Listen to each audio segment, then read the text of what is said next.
Hi, my name's Brent Nicholas. I'm executive producer on Amazing Spider-Man the video game. Today I've got a chance to actually show you one of the coolest things I think, is we finally brought Spider-Man back to Manhattan. It's your playground like you've never seen it before. Navigation for the game has been totally revamped from the ground up. We've actually taken the camera and pulled it much closer to Spider-Man.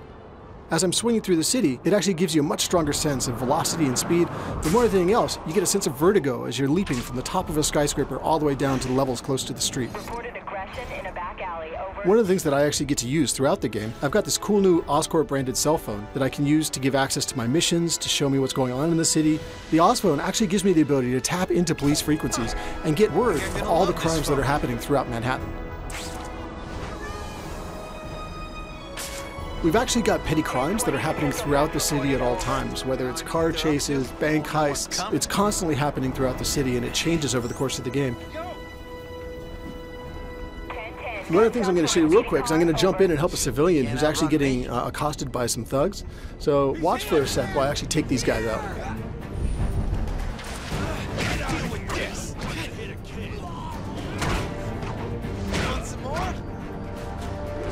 Combat's been totally reworked. It's much more agile and speedy, it's much more acrobatic. But one of the things that I like the most is as I beat these guys, I get experience and points that I can use to unlock new powers, new abilities, upgraded combos, upgraded moves. So I highly encourage you guys to try it all out and see how far you can get. So now that I've saved that civilian, I'm going to go ahead and web swing over to another nearby encounter where there's a police car chase that's about to take off in the city. On my way there, I'll show you guys how WebRush actually gives me the option to choose and select my destinations in the environment. One of the things you can see here is that this is WebRush when I'm using it for navigation purposes. And I actually get the option to look around the environment around me and pick what destinations I want. I can either pick one of the ones that's been highlighted by the game as a cool destination for Spidey, or I can actually define it myself and launch directly towards the center of my screen. One of the coolest things about it is it lets you interact with the environment like never before. You can run off walls, you can run up walls, you can bounce off of flagpoles and spin around them. You can go down a street, run along the length of a bus, leap up and catch a light pole, and fly away from there. Logging in progress, over. Consider it done. So now, as I'm overhead looking down at the area below, you'll see that in my WebRush choices, there's actually a green vehicle down there. If I choose that, then that means I'm going to kick off a police car chase in the nearby area.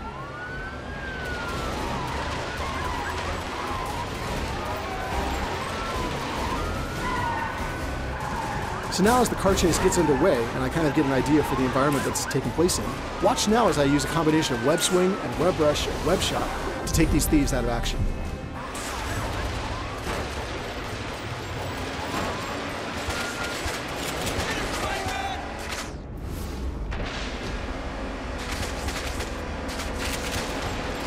And on to the next one. We'll have plenty of time to complain. So now I've beaten that guy, I wanted to say thanks for watching. We're super excited about the game and can't wait to hear your feedback once you get your hands on it as well. The game's going to be on shelves June 26th in the US and available globally June 29th. So be sure to go and pre-order your game and get some exclusive content like play as Stan Lee or even play as Rhino and get to smash around Manhattan yourself.